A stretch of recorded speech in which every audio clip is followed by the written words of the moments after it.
Food is not just a source of nourishment. It's a window into culture, tradition, and history.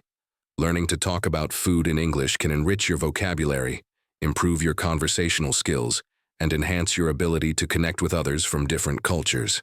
In this chapter, we'll explore useful vocabulary, practical sentence structures, and tips for discussing New Year foods in a multicultural setting. 1.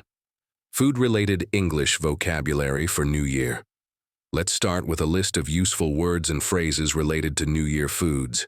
These terms will help you describe dishes, ingredients, and traditions with clarity and confidence. Ingredients and dishes. Dumpling. A small pocket of dough filled with meat, vegetables, or other ingredients. Rice cake. A dense, chewy food made from rice, often eaten in Asia during New Year. Lentils. Small, coin-shaped legumes associated with prosperity. Pomegranate. A fruit with many seeds, symbolizing abundance. Collard greens. Leafy vegetables, often representing money in American New Year meals. Barbecue, BBQ. A method of cooking food over an open flame, popular in Australia. Stew. A dish made by slow cooking meat and vegetables together. Sausage. Ground meat encased in a skin, often eaten in European celebrations. Descriptive terms. Savory, flavorful and salty rather than sweet. Sweet, sugary or dessert-like in taste.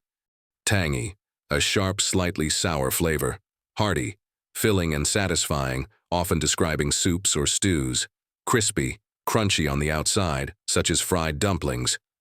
Food traditions symbolize, to represent something through a dish or ingredient. Example, lentils symbolize wealth in Italian culture.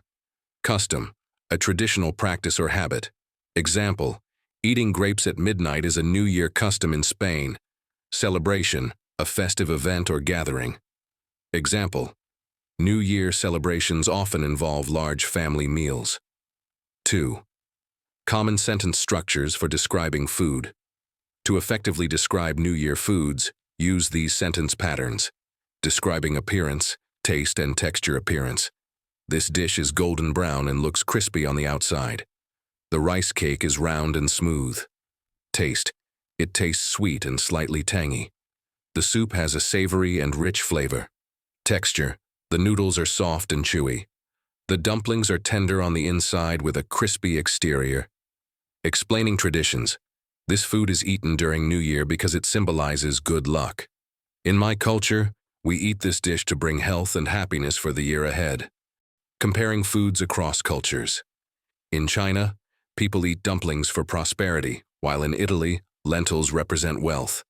Both Koreans and Japanese have rice-based dishes, but the preparation methods are different. 3. Discussing New Year foods in cross-cultural conversations. When engaging in conversations about food with people from other cultures, showing interest and curiosity is key. Here's how you can navigate such discussions. Asking about food traditions. What special foods do you eat for New Year in your culture? Does this dish have any symbolic meaning? How is this dish traditionally prepared? Sharing your own traditions. In my country, we eat during New Year because we have a tradition of making together as a family. Making connections. That's so interesting. In my culture, we also have a dish with a similar meaning. I've never tried that before. It sounds delicious. Being polite and open-minded. Always express appreciation. This sounds amazing.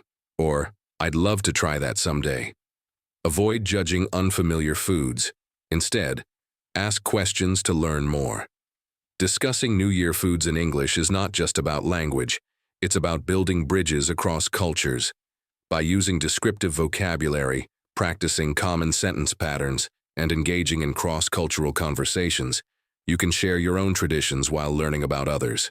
So, next time you sit down at a New Year feast, remember, every dish tells a story, and every conversation about food brings us closer together.